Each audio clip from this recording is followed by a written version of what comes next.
Get ready for freelancing strategies, hacks, and tactics to help you skyrocket your success. Brought to you by freelancermasterclass.com. You're listening to Freelancing School with your instructor, Mike Volkin.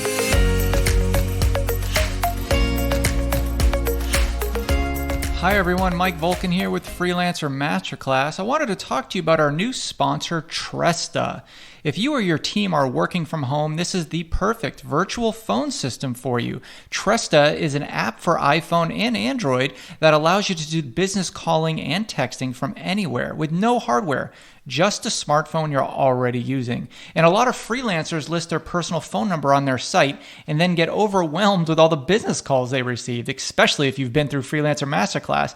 So it can be quite complicated drawing the line between your personal and professional life when clients are calling you day in and day out on your personal number. So this is the best business phone app out there, whether you just need a business phone number or if you're ready for a complete business phone system. Tresta is totally flexible and can grow with you as you bring on more clients. And it's all unlimited, calling, texting, and all of those powerful call management features like auto attendance, call recording, user groups, and more. Hey, and it just starts for $15 a month. So right now they're offering a 30-day free trial so you can see if the virtual phone system is right for you. Communicate smarter and more efficiently with Tresta. Start now at Tresta.com/freelance. That's Tresta, Tresta.com/freelance.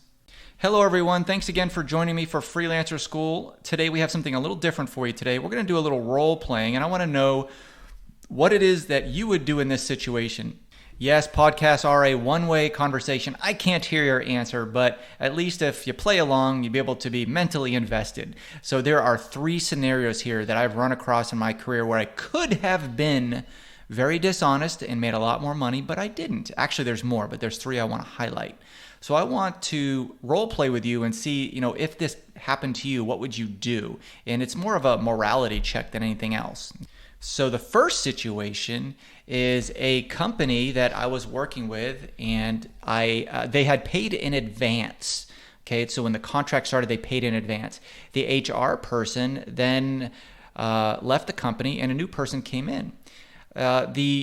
The work was done at the end of the month, and we were continuing on. It was a month-to-month thing, but the new person sent me payment for my work, a payment which I've already received. So what would you do in this situation? It was a $2,400 bill for a month worth of work. They paid up front, and then they paid again at the end of the month, not realizing. Maybe they would have realized in the future, maybe they wouldn't. I could have played dumb, and I said, oh, you know what? I didn't realize this. You paid also at the beginning and you paid at the end. I could have said something. I might have gotten away with it. I might haven't. But regardless, I was sitting there with several thousands of dollars that I didn't have or deserve in my account. So what did I do in this situation? Well, immediately I had told the person that sent the money proactively. They didn't ask me for an invoice. They just went ahead and sent it because they saw that I was working with them and they knew the amount. I guess it was in their system. Number one, I was on very good rapport with the HR lady. She was just trying to get comfortable with a new job, and doing this wouldn't have fared well with her boss, her CEO. And number 2, I had long-term sites with this company. They had a lot of work for me. They weren't micromanagers. They were great to work with. I liked their team. So immediately I told them, you know what? I'm going to go ahead and refund this money because I was already paid in advance. And that's the way I work, is that you'd pay in advance. So she had flagged the account and noted that for future. But that went a long way. I got a kudos from the CEO and from the CMO that I was working with. And also the HR rep was very grateful. And she told me that her new job was stressful and she might have never caught it. But regardless, that was what I did in that situation, because when I started becoming really popular in freelancing and made a commitment to full time, my commitment to myself was that clients would come first. And that was something that I thought of when I received that second payment is this something the client would want? Am I putting the client's best interest in front of my own? And the answer was clearly no. So I immediately told them. Hopefully you would have done the same. And honestly, this client has been with me for over a year now. They pay without issue. They give me work whenever I need it. And it's a fantastic company to be associated with. That probably wouldn't have been the case if I have gotten caught, or if I just wasn't honest with them. That would have started a baseline of kind of dishonesty in the future. Another scenario that is quite common with freelancers that I run into more than once is that I have set an hourly rate, but the client doesn't know or even watch carefully how the hours are billed. So let's say I'm billing them through Upwork, and I know that they never check their Upwork account. I'm the only person they hired on Upwork, right? So I could easily, if I wanted to, bill more hours than it took, or just, bump up the hours. If you're a freelancer, let's just say you're a writer, and it took you 2 hours to write, let's just say, a blog post, and you're billing for 4 hours. A lot of overseas freelancers do that as a general business practice, I've found. In fact, I just had this issue with a virtual assistant I gave work to that at the most would have taken 2 hours, and I checked his timesheet and it took 5. And I broke it down. I said, listen, even if you did all these entries, one every 10 minutes, it would take you 2 hours, and that's on a very slow pace. Why did you bill 5? He's like, oh, sorry, sir, it was a mistake. Okay. Mistakes are made, but generally, if you're going after a low billable rate just to secure a client, but you're billing more hours to make up for that, that's bad business practice. And you have that opportunity as a freelancer to do that. The main point is don't do that.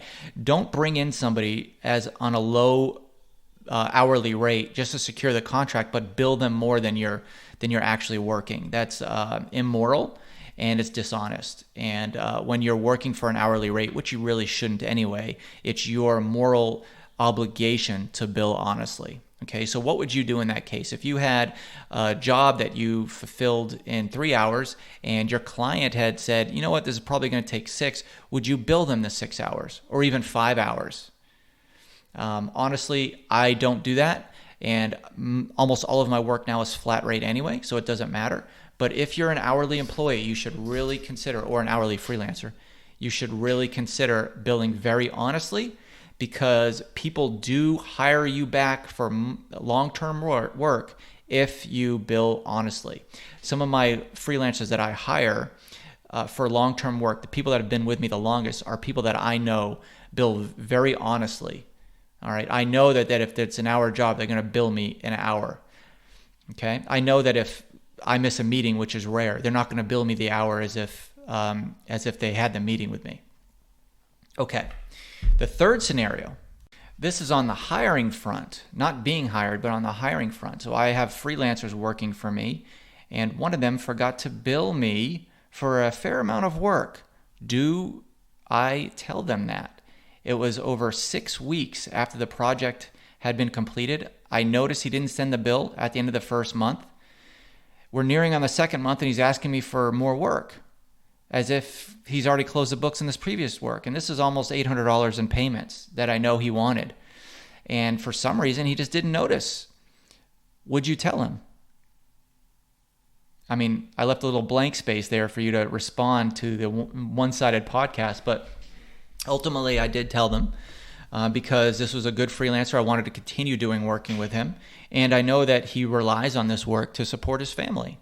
He's the head of the household, and this isn't a side hustle for him. Even if it was, I would tell him anyway, but it's even more reason to tell him as soon as possible. And so what I did was I went ahead and suggested to go ahead and invoice me for that work previously, and he was so grateful. He's like, you know what, I thought for some reason I had this marked on my spreadsheet that it was billed and paid, so it was an error on my behalf. And I said, yeah, that was almost an $800 error. You got to fix your processes to make sure that doesn't happen again. So those are 3 scenarios where honesty and morality will really drive your core business and longevity in clients, because stuff like that, and freelancers, because stuff like that really drives your core business and reflects well on you, and it really results in long-term work and lasting relationships. So I hope these are some good scenarios that you can reflect upon. Good luck out there.